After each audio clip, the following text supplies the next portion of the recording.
ભરબજારમાં યુવક પર ફાયરિંગની ઘટના સામે આવી છે। જૂની હાઉસિંગ સોસાયટી નજીક આ ફાયરિંગની ઘટના સામે આવી છે।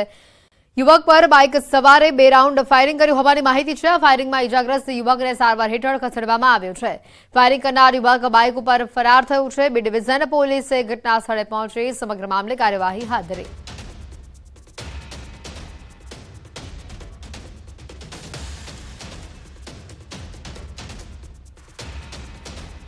સુરેન્દ્રનગરમાં પત્નીએ જ પોતાના પતિની હત્યા કરી નાખી। ઘરગંગાથી કંટાળીને પત્નીએ હત્યાને અંજામ આપ્યો। ચોટીલાના મફતિયાપરા વિસ્તારની આ ઘટના। બોથડ પદાર્થ મારી પતિને મોતને ઘાટ ઉતાર્યો।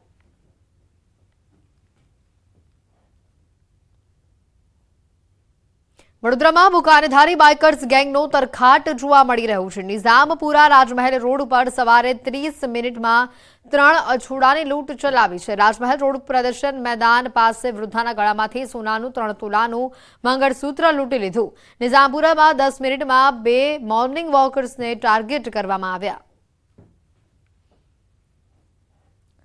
વડોદરામાં જે રીતની આ ઘટના સામે આવી છે તો આ તરફ શાસક પક્ષના નેતા પણ સલામત ન હોવાની ઘટના આવી છે। ભાજપના કોર્પોરેટર ચેઇન સ્નેચિંગનો શિકાર બન્યા છે। ભાજપ કોર્પોરેટર ડોક્ટર રાજેશ શાહનો હથોડો તૂટ્યો। બુધવારે સવારે કોર્પોરેટર સાયકલિંગ કરવા માટે નીકળ્યા હતા ત્યારે લૂંટ થઈ હતી। બાલભવન રોડ ઉપર બાઇક ઉપર સવાર 2 ગઠિયાઓએ ગળામાંથી ચેઇન લૂંટીને તેઓ ફરાર થયા। બુધવારે અલગ અલગ વિસ્તારમાંથી 4 જગ્યાએથી ચેઇન સ્નેચિંગ સામે આવ્યું છે। શહેરમાં કાયદો વ્યવસ્થા પર સવાલો ઊભા થઈ રહ્યા છે।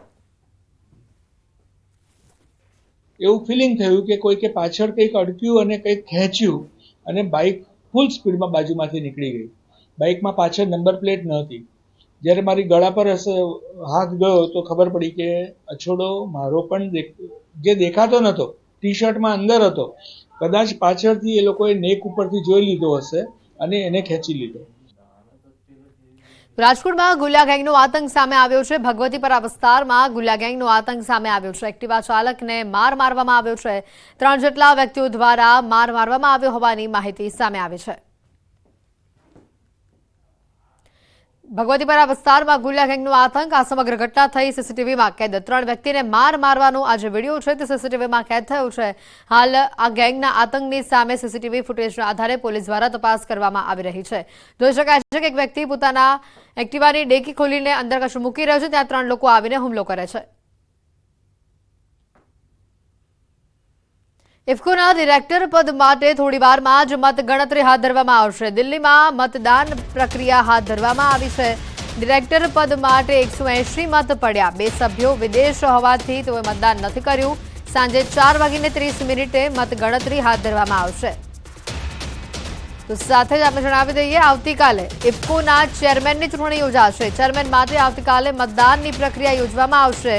ચૂંટણી માટે કુલ 21 ડિરેક્ટરો મતદાન કરશે। દિલીપ સંઘાણી ફરી એકવાર ચેરમેનની ચૂંટણી લડશે। એક બેઠકમાં ભાજપના 2 ઉમેદવારો વચ્ચે જંગ જામશે। ભાજપના બિપિન પટેલ અને એમએલએ જયેશ રાદડિયા વચ્ચે જંગ જામશે। ડિરેક્ટરના પદ માટે ભાજપ સામે ભાજપની જ લડાઈ હોવાના સમાચાર આવી રહ્યા છે। સાંજે 5 વાગ્યા સુધી મતદાન પ્રક્રિયા ચાલશે તો 6 વાગે પરિણામ આવશે। ઇફકોના ચેરમેન તરીકેની જવાબદારી દિલીપ સંઘાણી પાસે। તો આ તરફ અમરેલી જિલ્લા સહકારી સંઘના ચેરમેન मनीष संघाणी इफ्कोना डायरेक्टर ने चूंटणी में मतदान कर्યું। कुछ लोग हैं जो गुजरात से हैं, उनसे हम बात करेंगे क्योंकि जिस तरीके से गुजरात से बिपिन पटेल और जयेश राडाडिया अपनी दावेदारी कर रहे हैं, क्या माहौल है, किस तरीके का माहौल है और लोग क्या सोचते हैं, उन्हीं से हम बात करेंगे। सर ये बताइए अब तक कितने वोट हो चुके हैं? 182 वोट थे। 182 में 2 वोट अमेरिका है। 180 वोट ऑलरेडी पेटी में पड़ चुके हैं। जी, तो क्या लग रहा है? जयेश रादड़िया ज्यादा वोट से जीतेगा। पलरा जयेश राडाडिया का भारी है। भारी है। क्या कारण है? वो खेडूत नेता है और विठल रादड़िया था उसका बेटा है और वो जमीन का आदमी है, इसीलिए वो ज्यादा से ज्यादा मत से जीतेगा। और बिपिन पटेल के बारे में क्या सोचते हैं? वो तो व्यापारी बहन है, इसलिए खेडूत उसको मत नहीं देना। जयेश रादड़िया वो किसान नेता है और जमीनी स्तर पर काम किया है उसमें और वो भारी बहुमत से जीतेगा। जयेश रादड़िया 120-25 मत से जीतेगा। वो किसान नेता है, क्योंकि किसान का काम बहुत करते हैं, वो सभी का फसल का लिए बहुत काम कराते हैं, इसीलिए जयेश रादड़िया की जीत होगी। तो यहाँ पर तमाम जो समर्थक आए हुए हैं जिन्होंने वोट किए हैं, उनका कहना है कि जो अभी फिलहाल वर्तमान में टीम है वो अच्छा काम कर रही है और डायरेक्टर के पद पर जो दावेदारी करेंगे जल्दी काउंटिंग के बाद सबके सामने होगा, क्योंकि रिजल्ट सबके सामने आ जाएंगे।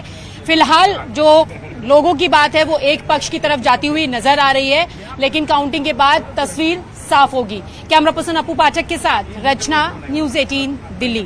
અત્યારે કાઉન્ટિંગ પૂરું થયું છે અને મને જે પ્રકારે મતદારો આવ્યા છે જે મતદાન કર્યું છે એ જોતા લાગે છે કે એ મતદાન મારી તરફે થયું છે, ભારતીય જનતા પાર્ટીની તરફેણમાં થયું છે।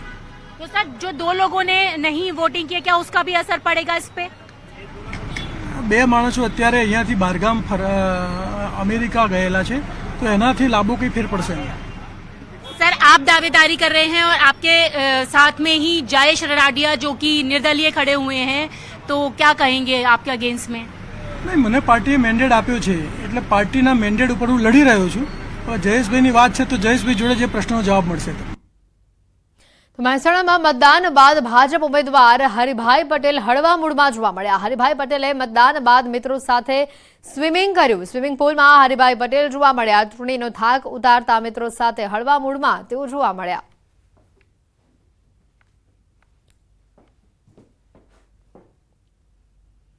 સમાચારોમાં હાલ રોકાઈશું એક બ્રેક માટે।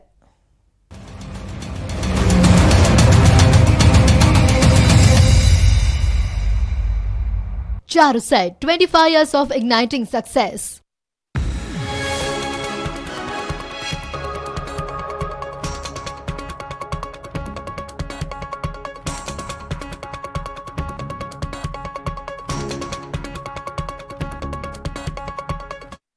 Charuset, 25 years of igniting success.